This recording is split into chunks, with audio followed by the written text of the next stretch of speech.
Welcome back to consecutive day 1031 of a diary of a runpreneur. And today I want to talk to you about massive software changes. So please give this a subscribe, share, like and comment, as the more people we get in front of, the more money we raise on my fundraising mission to save the lives of children by attempting the ultimate ultramarathon. All the information about the challenge and how you can get involved is in the link in the comments below. Thank you as always, and let's get started.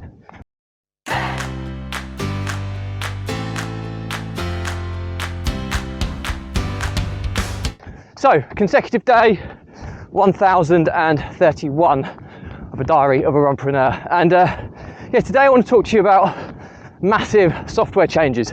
And I'm a systems and processes automation type of guy. Okay, all of my businesses are built around the three pillars or foundations, which I believe are systems and processes, people, and data.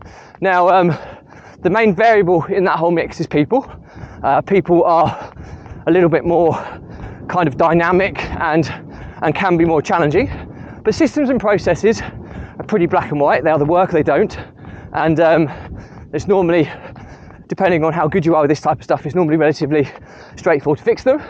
And data is, providing it's reporting correctly, gives you the information you need to be able to make decisions, which is a really, really important part of running a business, or even more so if you run multiple businesses. So I've been a massive advocate for Asana, which is kind of the engine room of my operations of my various businesses. And Asana is project management software. It's also a little bit like a database. It's also a little bit like pipeline management, a little bit like a CRM.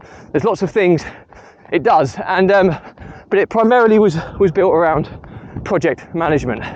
And this was great for working with people, and especially if you're working with overseas or remote workers and you need to outsource, you need a system or a process that enables you to do that effectively. And Asana fulfilled that need. Now, as I've grown and moved into different businesses, lots of different people involved, different structures, etc., Asana has become somewhat flawed, in my opinion. Now, not because it's it's still a great piece of software, but I've been so heavily reliant on automations and rulings and custom fields and all the customizations you can do with Asana. And I found more recently it's become very glitchy. A lot of the automations and rules, things that you kind of set up which are so integral, break on occasions for no apparent reason, and you have to kind of reverse engineer it, work out what's gone wrong, which is time consuming, and whilst you're trying to fix that, it can cause chaos in your business. So I've been looking into different types of software, and we also use Kartra, which is a kind of our marketing and CRM based system as well, but we're changing that as well because we don't particularly enjoy using it. It's very clunky, user interface is difficult, and I'm moving into a piece of software which is called Airtable. Now, Airtable is built on the back of spreadsheets, so it's creating a database, but it's got pretty much all the functionality you'd have in a spreadsheet. And I love spreadsheets. I have hundreds of them all over the place, and it was quite attractive to me being able to potentially bring all of these into Airtable and utilize them within my kind of operations hub to kind of create lots of cool reports and dashboards and stuff, which is going to enable me to see where we are and where we're going as a business and businesses. Now, Asana did have some of this functionality, and I was really excited when Asana introduced reports and dashboards and things, but I've just lost confidence in the software. So I'm really excited to move across to Airtable, but I'm under no illusion of the magnitude of the task at hand to switch across. And it scares me a little bit, I'm not going to lie. I've spent probably the last 10 years working in Asana. So now the good news is there's a lot of stuff within my Asana plan which is outdated and we don't use anymore. So this is almost a cleansing process of migrating stuff across into Airtable. But then you've still got the process of training everybody up on the new system.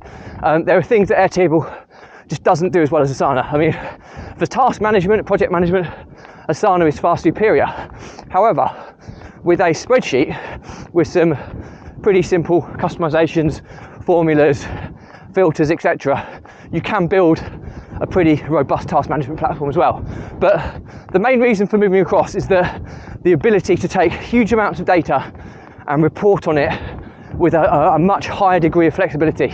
And reports and data are such a serious part of a business, or businesses, that it's become apparent that we need to make this change. So I'm probably going to consider it's probably going to take the best part of a month to make this transition. I'll pull one of my senior remote workers across to help me on the project, who is a very systems and processes expert. So they're going to be integral in this. But we're doing this at the same time that we're switching to a new piece of marketing pipeline CRM based software, which is Go High Level also. So it's a month's worth of work here, and but I'm adamant that we'll get the payoff in it in the long run. So lots of considerations you kind of have to have when making these changes. But I've done a lot of research on this, and I've spoken and follow a lot of kind of people who are bigger and more successful entrepreneurs than I am, and there's a couple in particular who utilise this exact setup, and they swear by it. And I've always said success leaves clues, so it's probably a good time to do it, especially as we're about to launch 2 new businesses as well imminently within the next few weeks. It makes perfect sense to make this software transition now and bring everything into the new platform. So I think the moral to the story today is don't jump into massive software changes too quickly. Take your time, do the sufficient research, because if you get this wrong, it can take up huge amounts of your time, and it can take up huge amounts of resource putting things back or putting things right if they've been changed. So take your time with this type of decision. Make sure you do sufficient enough research to ensure that this is the best decision for you, or be as ready as you possibly can, because when you kind of jump into these transitional phases, you're almost opening a can of worms, i.e. everything's spilling out everywhere, and it's quite difficult to correct if you're not ready for it. So don't jump into these types of transitional periods. But if you've ultimately come to the main decision that it is right for you in your business, then take your time, plan it carefully, bring people in to kind of help you, and see it through, and hopefully it'll all be worthwhile. So I will be updating you on this as we move forward these next few weeks. But in the interim, any questions or comments, drop me a line. I'll respond to everyone. So thank you as always. Please do give us a subscribe, share, like and comment, as the more people we get in front of, the more money we raise on my fundraising mission to save the lives of children by attempting the ultimate ultra marathon. All the information about the challenge and how you can get involved in the link in the comments below.